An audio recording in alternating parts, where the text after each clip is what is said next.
Okay, fantastic. So we want to lend each of these people some behavior. So there's many ways to characterize behavior in any logic, change over time. And we can have events going off and changing things and variables when the events go off. We can have stocks and flows. But one of the most common things to do in an agent-based model is to have state charts. So, ladies and gentlemen, let us add state charts to this model. We're going to have no fewer than 2 state charts. Okay? Great. And the first state chart we're going to have is a state chart involving someone's weight categories. So if I want to add a state chart involving someone's weight categories, where do I go in this model? Okay, but do I go to main or do I go to the experiment? I go to okay, but where do I to whither do I need to add it?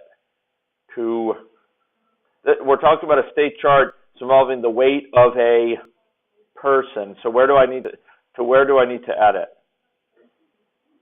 Yes, to person. So double click on person, open up person. Then I go palette. Good. And what lies before me is a cacophony of options. We'll sort of hover over this and we'll see many of the options. Which of them do you think is appropriate here? State chart, darn good. Okay, so let's go to state chart. Boom. Okay.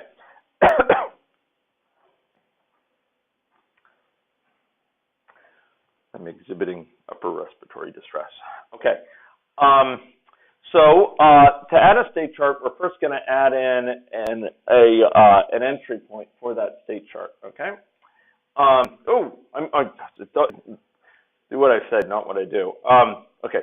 So drag in a state chart there, and we're going to call this weight state chart. It's good to give it this sort of labeling it state chart is good because if you just call it weight, it's not really clear to what it refers. Maybe it's a variable that encodes their weight. But if we say weight state chart, when we see the name somewhere, we'll know, oh, that's the state chart. That's the one I want, or that's not the one I want. It makes it just a little bit clearer to what we're referring, okay? Like when you do an autocomplete. Okay. Weight state chart. Okay. That's a grand start. What a great start. But we need to fill in the substance of it. So what do we need to fill this in? You saw some yesterday. So what things here on the left do you think I need to characterize? To what things we want to keep track of? Person is in a given, they have a given status at a given time. And how is that encoded? With a state. We need to give them a state. Okay, so let's drag a state over to here. And the state is shown in yellow. Okay, boom. Drag it over. Okay? And we're going to call this normal weight. Now, I exhibit discomfort about the issue. Should it be lowercase or uppercase names? And I tend to be to not have a strict convention for this. I'm going to keep it lowercase, I guess, because it's referring to a specific state. But I have my reservations about it. So I just drag this in. I connected it. Now, this is a very important point, folks. Mark my words. If I drag this in, gosh. Okay, hey, all right, come on. I'm going to disconnect this so you see the effect I'm going to talk about. If I drag this in and I didn't get quite connected, maybe I dragged it in like this, you'll notice when it put it over this, do you see this thing at the bottom end of the arrow? It turns it green.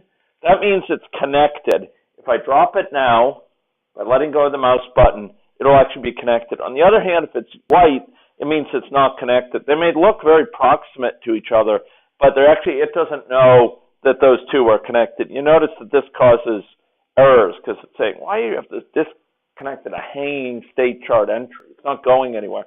Whereas if I have this and I drag it there and I let it go, now it's a happy camper.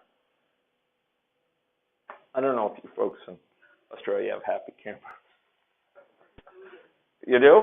Okay, okay, that's good. That's great. That's reassuring. So, you know, uh, terrific. So we just have a normal weight state here, and suppose we want to now have another state that's associated with being overweight but not yet obese. How do we encode that?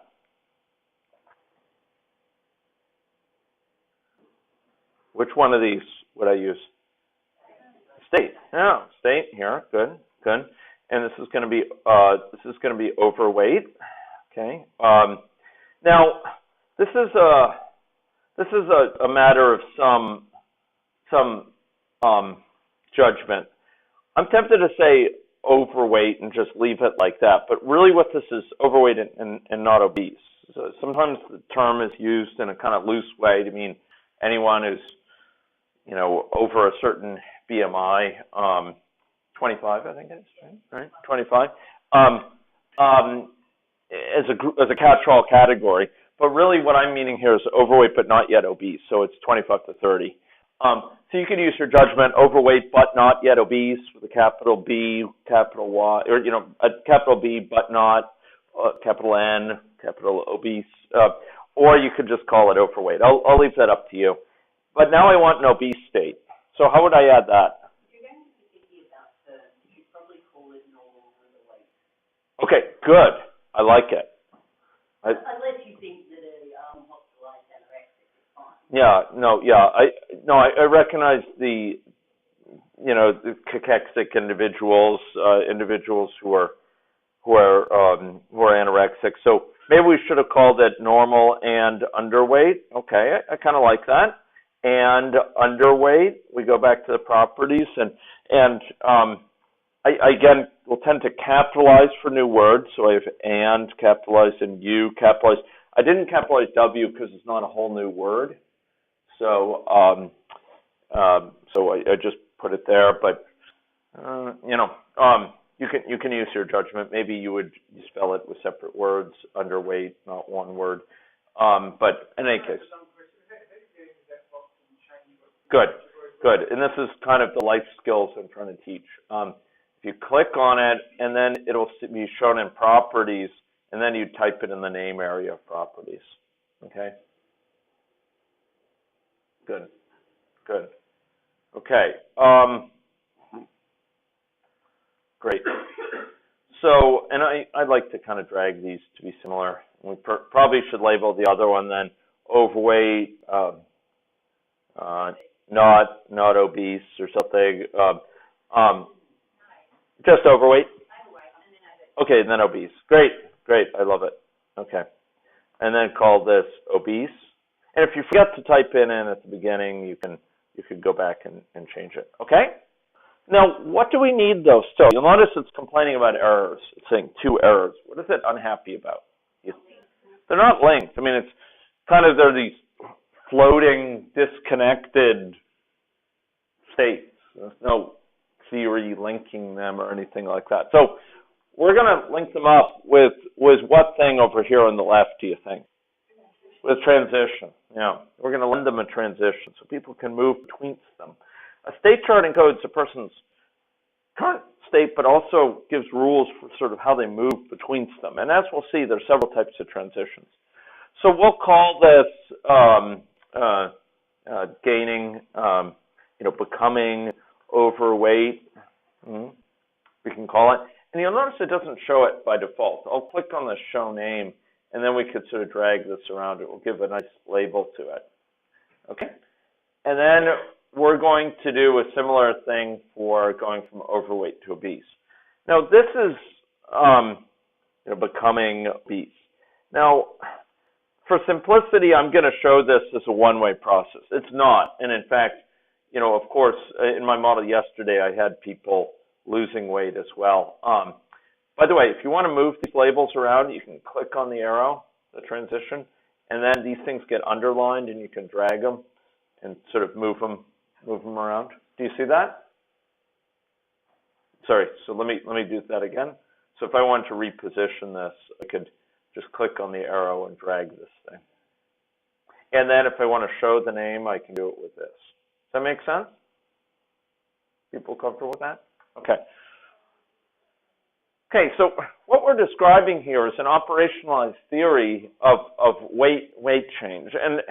And I apologize because we need to get through a lot of material, and part of the 90% I don't cover is going to be, really fleshing this out in all its detail. But what I'd like to do, I thought I'd do something outre.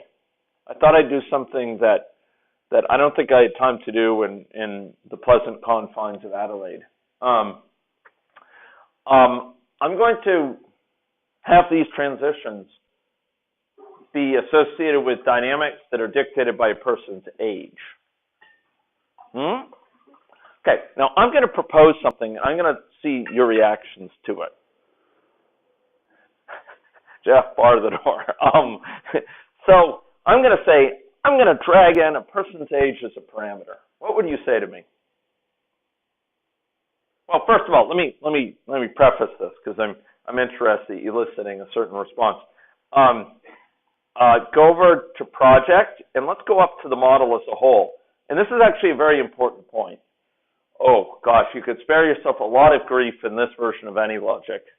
Dylan and I can attest to it. By when you first create a model, I stand before you remiss, and I'm grateful for the lack of tomatoes. If you go up here for the model as a whole, there's this model time units, and I'd like you to pull that down to be years. Okay, so we're dealing with a model that's dealing with things over years, often dozens of years, for example, several years. Now, turns out that the model can do things as finely as needed, but this will be this will be quite important because AnyLogic, when you drag in like a graph, it will by default update once every one of these things. So if you have a model time unit of seconds, it's going to be saying, okay, I'm going to update each graph every second, which is typically not what you want for epidemiological processes, particularly for life course perspectives and long latency issues. Okay, so model time units will be years. And I'm going to tell you, suppose I were to tell you, I'm going to drag in a parameter for age. What would you say to me?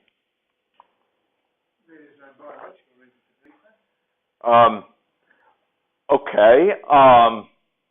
So I guess the question is, I'm not sure exactly to what you're referring, but I want to have age there. But do you think we could use a parameter? Should we use a parameter to encode age? What does that not capture, the biological components of it?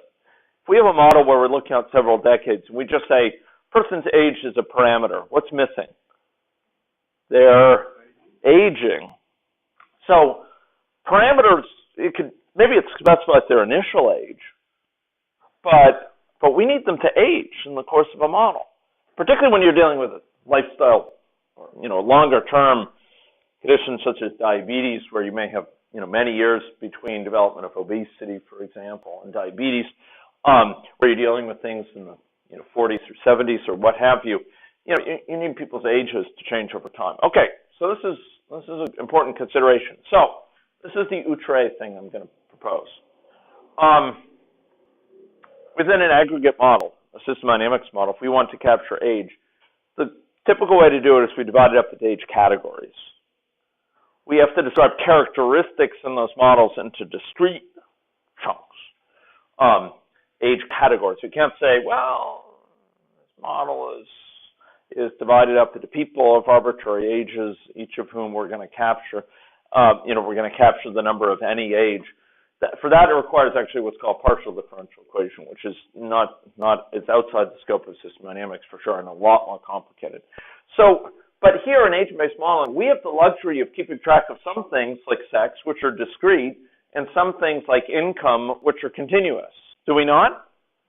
We can also keep track of discretized versions like quintiles or arbitrary quantiles, what have you, for certain factors. But we have the luxury of keeping track of birth weight, not as a category, low birth weight, high birth weight, but as a continuous value. It's just a parameter of the person, for example. It's a characteristic of that person that's continuous. And so it is, ladies and gentlemen, with weight, if we wanted to. We're going to divide into categories here for simplicity. But we could put in a whole Kevin Hall's weight model, weight dynamics model, if we wanted to, as system dynamics stocks and flows. Here, though, we're going to put in age as a continuous variable. We're going to put, as a continuous quantity, I think, with nuance. Okay. So can we see how to do this? Do you want to see people age over time? Oh, okay. Yeah, some people are shaking their head. Maybe you're referring to yourself. You don't want to. You want the agents to go to 29 and stay at 29? Yeah, that's right. Okay. Okay. So should we do this? Can I show you how to do it? Okay. Okay. Thank you. So what we're going to do is we're going to go to the palette and we're going to actually add in, uncharacteristically enough, a parameter. Okay. This parameter is going to be birth time. When were they born? It's basically their birth date. But we're not going to keep track of it as, July 1st, 1959. We're going to keep track of it as a time in the model. Now, it turns out AnyLogic has a rich calendar. It can let you know, is this a weekday? Is this a weekend? Is it a holiday? That sort of level of stuff. But we're not going to be tapping into that right now. This is going to be a time, and model time is going to start at 0. So people in general, at the start of the model, some of birth times, they'll typically have birth times 20 years ago, 30 years ago, what have you. But it's going to be a double precision value. So it can be 10.34 if at the start of the model, at time 0, they're 10.34 years old. Does that make sense? And we're going to enrich this as time goes on. We're going to have people born into the model, and they're going to be born with that first time. Okay, great. So this is step 1. We're about halfway done, believe it or not. Okay? So the next thing I'm going to do, though, is outre indeed. And it's close to Dylan and my hearts, but probably far from your hearts. Okay? We're going to add in a new sort of thing, a thing that I'm not sure we added in Adelaide. Well, we could make an integer, but in general, we want to keep track of ages that are continuous quantities. So they could have been born 52.42 years ago because they were born in the middle of that year somewhere. And so we could impose it to be an integer, but there's no need to do so. So I'm going to treat it as a double precision value. Is that okay? Okay. So we can keep track. Let me put it this way. If I can motivate it another way. I work with all sorts of epi statistics. And, in some of the populations I work with, in some of the conditions, you have population maybe as a whole broken down to 5-year age categories, but then you have a catch-all category for those 80 and up. And then, importantly, in the first couple of years, you might have 0 to 3 months, 3 to 6 months, 6 months to a year, and these kind of different ways of breaking it down for different ages. And by keeping track of this, not as an integer, but as a double, then we could be capturing a baby who's, 0.13 years old and allow us to summarize it according to however fine a mode of categories we need. Is that helpful? Yeah. Great. And this is one of the benefits that's afforded by an individual-based model. If we shoehorn everything into categories of a fixed size, then we're often losing precision. Okay. So, ladies and gentlemen, I'm next going to add a function. Oh my gosh. Okay. This fills me with joy and trepidation. Okay, I'm going to have a function, and it's going to be called current age. Current age. This function will compute something for us. We're going to call it, say, give me my current age. It will give us back our current age. Is that okay? Okay. So rather than having a variable for the current age, every time we need it, we're going to say, what's your age? And they're going to be able to say, I'm 3 years and 2 months old. Okay, maybe he wouldn't say that. But he'd say, I'm 6 going on 7, right? Something like that. Okay. Current age. And we're getting close here. So This is a function. Its job is to do something, to compute something for us. And its job in life is either to make some change happen, like display this thing, or output this to a file or something like that, or to compute a value. And that's what we want. We just want it to return a value. So we want to, when we click on this function, we want to say returns value. Okay? Are people comfortable with that? Okay. And we want to do function. Okay. So having done that, the final thing is we have to fill in the function value. And right now, it returns the most inappropriate thing. It says everyone is how old? 0, which is I think you agree, a very poor approximation.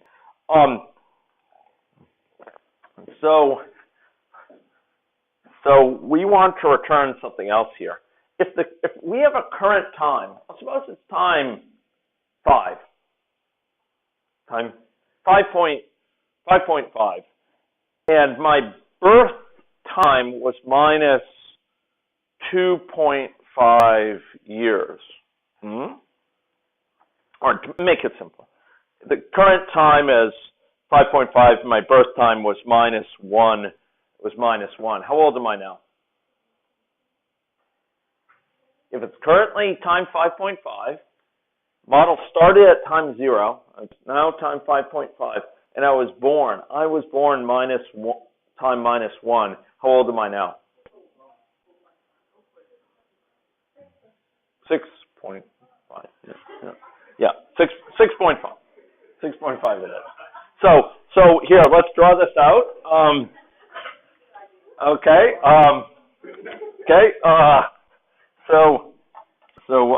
I should have had a clicker. Do you folks have those clickers? Yeah. Okay. So here we have a timeline of this person. Okay. So this is little Johnny. Yeah. And the model, Johnny was born at time minus 1. Okay. And it is now, the model actually started here, but he was in the population recorded as having been born at time minus 1. And it is now time 5.5 here.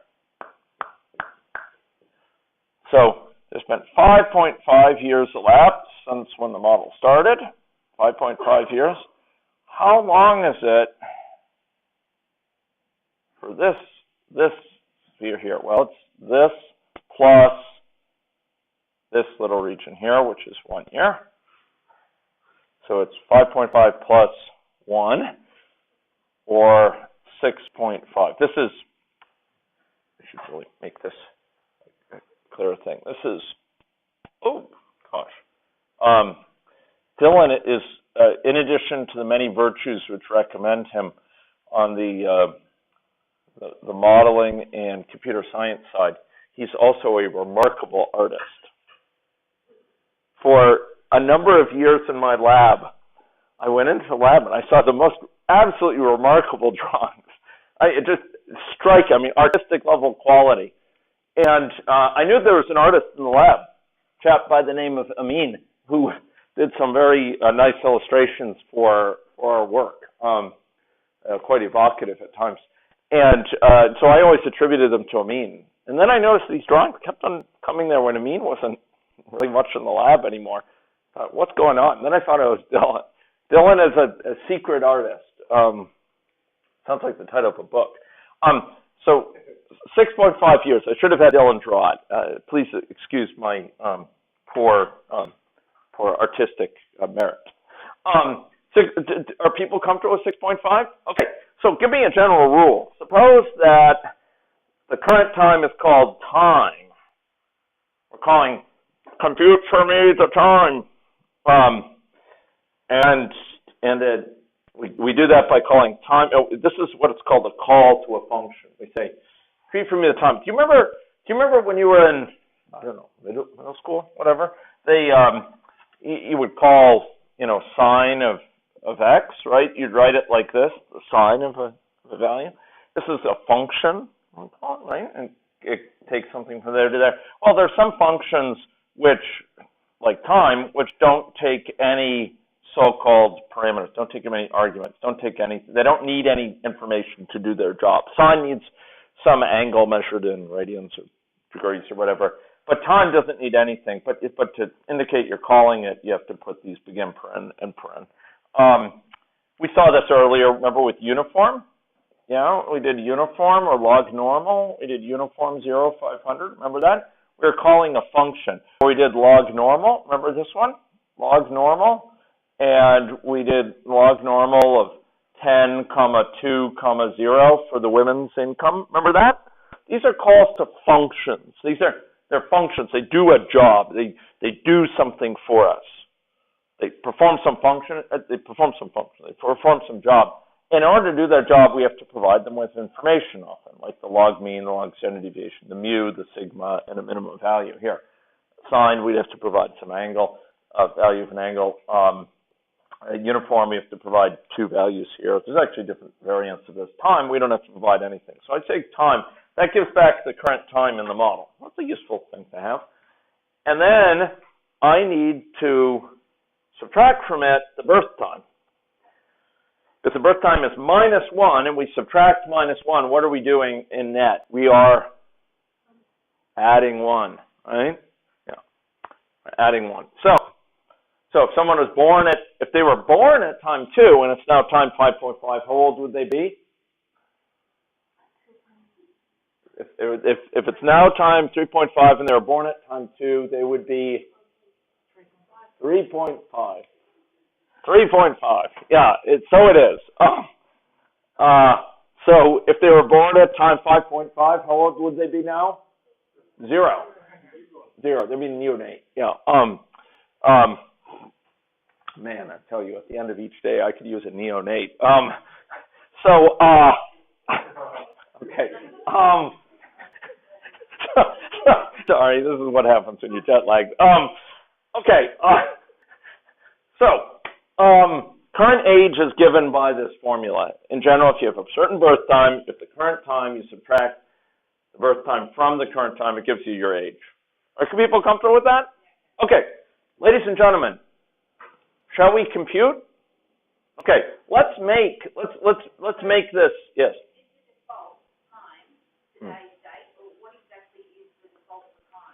Okay.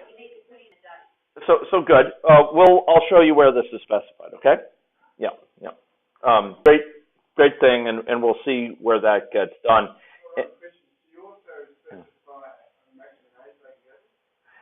Yeah, we can have them. We'll be dealing with vital processes, mortality, and birth this afternoon, and we'll be imposed. We could either have them die at a specified age, or we could have them subject to a mortality process, which is dictated by mortality hazards, say, which rise with age. Yeah, you could transform cohort tables into hazard rates, yeah. And that's a thing that's quite readily done with tradition, the necessary statistics for it. I'll show you something about how that can be done. Okay. Other questions? Okay. So, ladies and gentlemen, let's make this very graphic. Let's have this person evolve over time. This little image here. Now, this one's a little bit more subtle. That's why I don't start with it. I start with the little circles. Let's go to person. Let's select this image here, okay? But let's go over here to person in the left-hand side of the projects. And if you go and expand this, you'll notice there's this thing under person called presentation.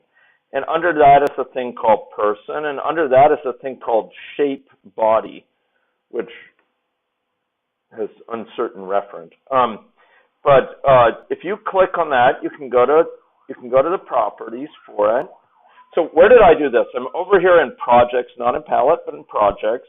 And I go to person, and I expanded presentation. I expanded presentation, I expanded person. I expanded person, and I saw shape body. I click on shape body, and I go, I want to set the size of this. Where would I go? Whither shall I go?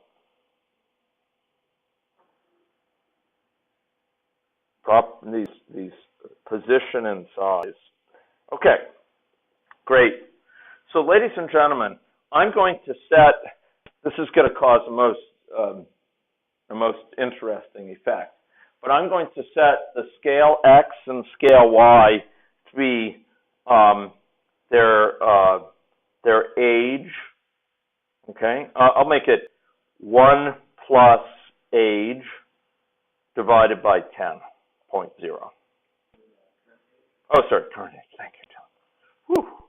Current age. I'm calling current age. Okay. Oh gosh.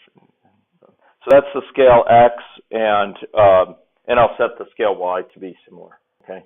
Use the same basic thing. 1. So this is in parentheses. 1 plus current age.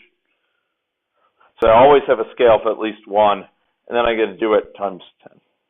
Oh, I'm uncomfortable by that. I probably should make it log of that times 5. Because we'll see why. Because I've been through this before. Okay. Can we run it? Can we run it? You want to see why? I'll show you why. So let's run this thing. Okay, what's going on here? Indeed, and what do you think is going to happen in about 15 seconds? Okay. Okay. Well, it's not quite as bad as I. Look at those heads.